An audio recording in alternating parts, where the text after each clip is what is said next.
પણ જનની જનની જણ તો ભગત જાણ અને કા દાતાર ને કા સુરવીર પણ માડી નહીં તો રેજે વાંઝણી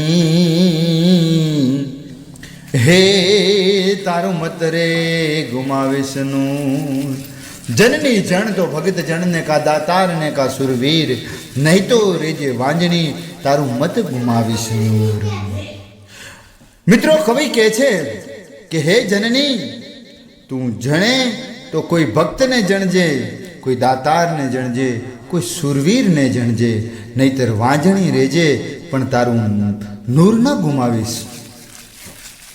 એક નાનકડું ગામ અને એમાં કરશનભાઈ કરીને અને એક ભગત માણસ હરીએ. હવે કરશનભાઈ તો એક ભગવાનનો માણસ હો. આ હા હા પોતાને જમીન જાગીરી ઘણી અને બધા ખેડૂતો કામ કરે છે અને પોતે હરિમાળા ફેરવે છે અને પોતાની ઘરે કોઈ અતિથિ આવે છે અને રોટલો ખવડાવે મજા કરે હો. કોક દાડો તો એવું થાય કે પોતાને ઘરે સંતો પધારે તો આખી આખી રાત સુધી ભજન હાલે. પણ કેવા ભજનો કે સાધુ તેરો સંગડો ના છોડું મેરે લાલ, હે લાલ મેરા દિલ में संतो लागी रे विरागी रामा જોયું મેં તો જાગી રે જી, જોયું મેં તો જાગી રે જી. કહેવાય છે કે આખી રાતના પહોર બધા અને એના પરોહના પલા છૂટી જતા હોય પણ કરશન ભગત પોતે ભગવાનમાં એટલા લીન થઈ જાય કે એમને કંઈ ભાન ન રહે અને કરતારલા લઈ અને મંડી પડે.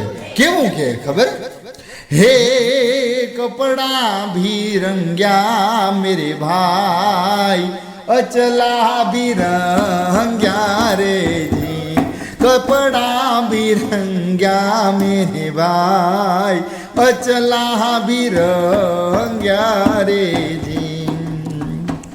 હે જમલા ગયા બનો रुदियो न रंग्यो मेरे लाल, हर लाल मेरा दिल में संतो लागी रे विरागी रामा જોયું મેં તો જાગી રે જી. કરશન ભગતને પોતાને આમ મોજની સોળીઓ છૂટે છે અને મજાથી આખો રાતવાહો કાઢે છે. એવું ભાઈ આવું તો ઘણી વખત બની જાય. પણ મિત્રો કરશન ભગતના ઘરેથી હતા એ પણ એક સતી સમાન બાઈ હતી, આબરૂદાર બાપની દીકરી હતી. પોતાને પણ છે ને પોતાના ભરથાર જી કરે એમાં ખુશ હતા અને એમને પણ સારું લાગતું હતું સંતોની સેવા કરવું, કારણ કે સંસ્કારી બાપની દીકરી હતી. મિત્રો એ કરશન ભગતને બે દીકરા હો. દીકરા ધીરે ધીરે ધીરે ધીરે ધીરે ધીરે મોટા થવા માંડ્યા અને એમ કહેવાય છે કે રાતે વધે ની એવો દિવસે વધે એમ બે દીકરા મોટા થાય છે હો. પણ કહેવાય છે કે મિત્રો સમય સમય બલવાન નહીં પુરુષ બલવાન, કાબાઓ અર્જુનને લૂંટ્યો તે યહી ધનુષ યહી બાણ. દીકરાઓને પરણાયા છે. કરશન ભગતે પોતાના દીકરાઓની જાડેરી જાન જોડી અને હાહરા એ દીકરાઓના હાહરે લઈને જાય છે. વેવાઈના ઘરે પોગ્યા છે અને ત્યાંથી દીકરીઓ બે વેવાઈની એક જ ઘરની અને એમને લઈ અને પાછા વળ્યા ભાઈ. બાગડદમ બાગડદમ ગામના ગોદરે ઢગરાળો ઢોલ વાગ્યો. આહા કરશન ભગતના બે દીકરા પરણીને આવ્યા. પણ મિત્રો ખબર ન હતી જાનકીના નાથને કે કાલે સવારે શું થવાનું. હે જાનકીનો નાથ પણ જાણી રહી શક્યો નહીં કાલે સવારે શું થવાનું. પોતાના ધર્મ પત્ની સમય જતાં ગુજરી જાય છે અને દીકરાઓ અને વહુઓને આ કરશન ભગતના લોકો જે આવે એ એમને ગમતું નથી.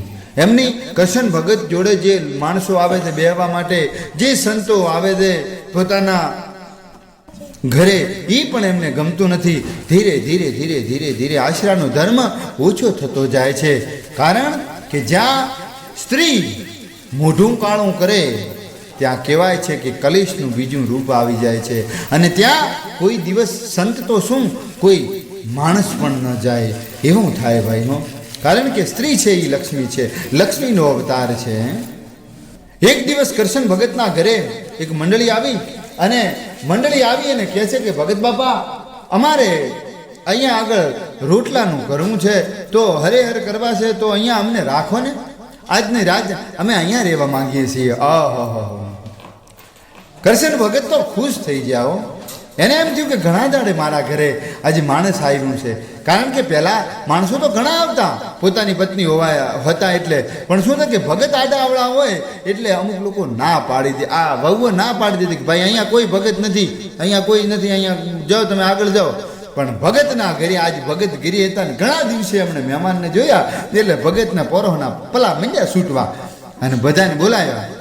અને ભાઈ પછી તમે જુઓ તો રાંધવાનું કીધું, રસોઈઓ બનાવી ભગવાઈ આમ દાજતી અને પછી થોડો સમજી લો કે ખવડાવી પીવડાવીને આ લોકો રાત્રે ઊંઘી ગયા અને હવાર પડ્યું, સંતો જતા રહ્યા અને કરશન ભગતને આજે લીધા છે બે વહુએ.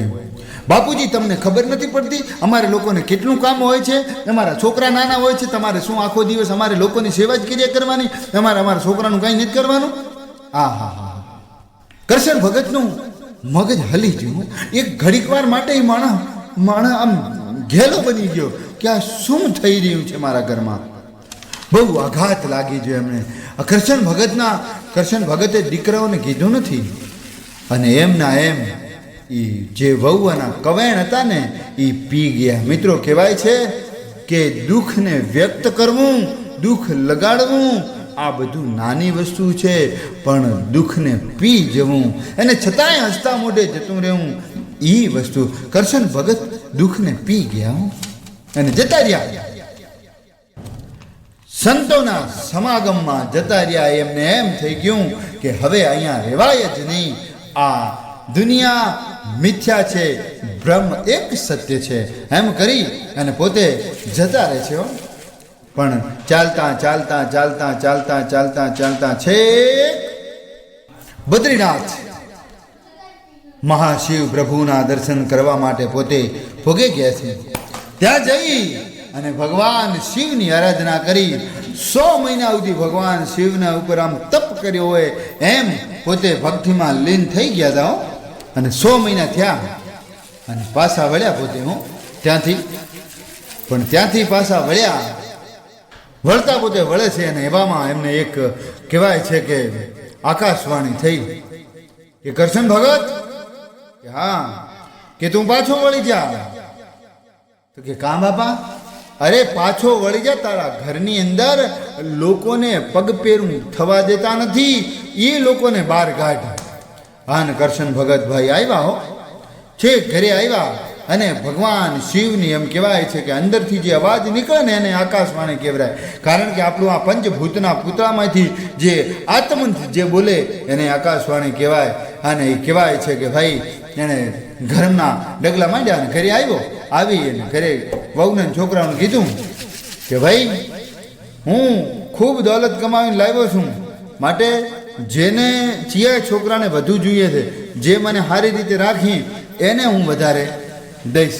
કારણ કે કરશન ભગતને હવે જૂઠ બોલ્યા સિવાય બીજું કાંઈ રસ્તો ન હતો અને પોતાને સંતોની સેવા કરવી હતી. ત્યાં આગળ પોતાના ઘરે એક આમ માળવો લગાડવો હતો માણસનો, અને એટલા માટે પોતે કીધું કે જે છોકરો મારી વધારે સેવા કરશે એને હું મારી ધન આપી દઈશ.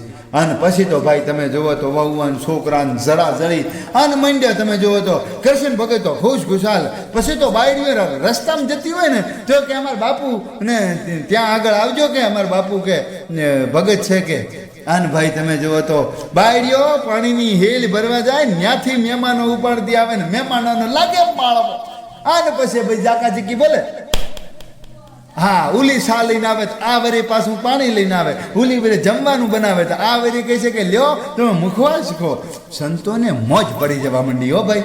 અને કરશન ભગત ખરેખર ખુશખુશાલથી પોતાનું જીવન પાછું વ્યતીત કરવા લાગ્યા. ફરી પાછો એમાંની ઘેરે માણસોનો મળવા લાગવા માંડ્યો અને લોકો સંતો આવે એવાને પાછા આવકાર દેવા માંડ્યા ને બધાને ત્યાંથી મોજની સોળો છૂટવા લાગી. પણ કરશન ભગત અને ન્યા આખી રાતના પાછા ભજનના ઉજાગરા થવા લાગ્યા. અને કેવું તમે જોવો તો ભજનનું પાછું ટાણું હાલે. ભજન કેવા ગવાય ખબર કે ગુરુ ગમ ગાંજા પિયો ન પ્યાસી ન સાચડે નિજ નામ તણી, ન સાચડે નિજ નામ તણી, ગુરુ ગમ ગાંજા પિયો ને પ્યાસી. ને એમ કહેવાય છે કે મિત્રો પછી કરશન ભગતને ઘણા દિવસોથી એમ કે થોડું બીમારી લાગી અને પોતે હવે છેલ્લી પથારીએ પડ્યા છે. છેલ્લી પથારીએ પડ્યા છે. છોકરાઓને હીરા માણેક ઝવેરાત જેટલું કોઈ વાતની કમી ન હતી. કારણ કે છોકરાઓને ખેતીમાં ઉપજ પણ ખૂબ થતી હતી. કીધું બાપા હવે એમ તમારી કોઈ છેલ્લી ઈચ્છા હોય તો કહેજો બાપા, કારણ કે અમે તમને દુઃખ ઘણું આપ્યું છે પણ બાપા અમને છે ને તમને સુખ આપ્યું, અમને ઘણું મળ્યું છે. વહુઓ પણ ખુશ હતી કારણ કે પોતે આ સંતોની સેવા કરી હતી ને એટલે વહુઓએ પણ છે ને ખૂબ અત્યારે તો ઘરેણા બરેણા બનાવડાવીને મજાથી જીવતા હતા હો ભાઈ. અને કહેવાય છે કે મિત્રો એ કરશન ભગતને કીધું કે બાપા તમારે મરવા ટાણે તમારી છેલ્લી ઈચ્છા જે હોય કયો. તો શંકર ભાઈ કરશન ભગતે કીધું હતું કે દીકરાઓ જો મને કંઈ આપવા માંગતા હોવ તો આવી રીતે ને આવી રીતે સંતોની સેવા કરતા રહેજો. અને જો તમે સંતોની સેવા કરશો તો તમારે આ છે એના કરતાં પણ વધુ થશે. કારણ કે સંત બળે પરમારથી, સંત સે બળું ન કોઈ. સંત બધાથી મોટા છે, સંતથી મોટું કોઈ નથી. માટે કહેવાય છે कि राम किशन से कौन बड़ा उन्होंने तो गुरु की तीन लोक के वेधणी पण गुरु आगे आधीन. जे संत होय ई तमामे तमाम दुखनो अंत लावे छे. तो मित्रों आ साथे अहींया वार्ता पूरी करीए छीए. जो गमी होय तो लाइक करजो, शेर करजो अने सब्सक्राइब करजो अमारी आ चैनल ने. जय जय जय द्वारिकाधीश.